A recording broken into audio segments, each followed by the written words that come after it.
Sinariwa ni Mayor L.A. Ruanto ang kalunos-lunos at malagim na trahedya na nangyari sa bayan ng Infanta, Quezon noong 2004 flash flood na kumitil ng dandaang residente at sumira ng ari-arian sa naturang bayan na ginuginita ngayong araw ng Sabado, Nobyembre 29. Ayon kay Mayor L.A. Ruanto, nangingibabaw ang bayanihan mapahanggang sa ngayon. Yan ang naging kultura ng mga infantahin na kapitbisig na nagtutulungan sa pagbangon anumang hamon na kinakaharap nito.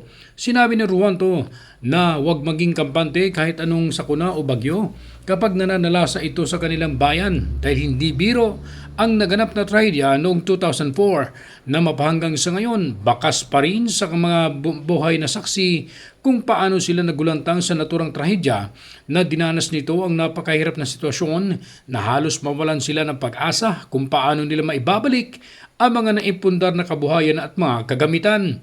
Ngunit ngayon, kung pagmamasdan mo ang bayan ng Infanta, ay malayo na ang narating nito sa pagbangon dahil tumitingkad na ang kaunlaran dahil sa kanilang taimtim na panalangin, matibay na pananampalataya, pagkakaisa at mas naging mulat na ang bawat isa sa mga paghahanda. Pero paalala ng alkalde sa kanyang nasasakupan, mauulit at mauulit ang ganong senaryo dahil sa climate change na nararanasan sa ngayon. Dahil inahalimbawa nito ang mga lugar na iba't ibang bahagi ng Pilipinas na dati namang hindi nakakaranas ng pagbaha, ngunit ngayon matindi na ang dinanas ng mga pagbaha.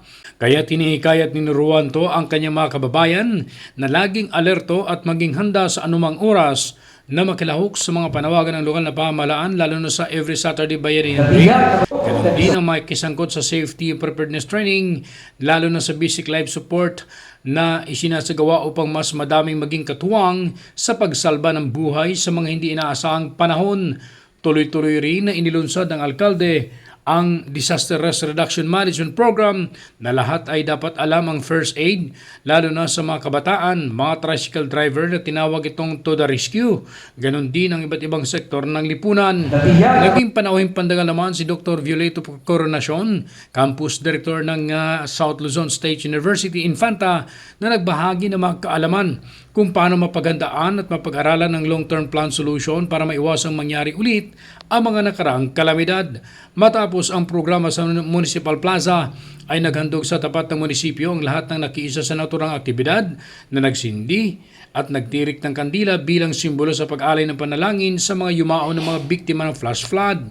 Tampok din sa naturang aktibidad ang mga ahensya ng gobyerno, kasama na ang tanggapan ng Bureau of Fire Protection, Philippine Navy, Coast Guard, PNP, Philippine Army, mga konsyel ng bayan, mga barangay kapitan, mga empleyado ng munisipyo at iba't ibang sektor ng lipunan na nakiisa sa naturang kaganapan. Ronda balita mula sa lalawigan ng Quezon. Ako si J.R. Narit, naghahatid ng mahalagang impormasyon at balitang totoo.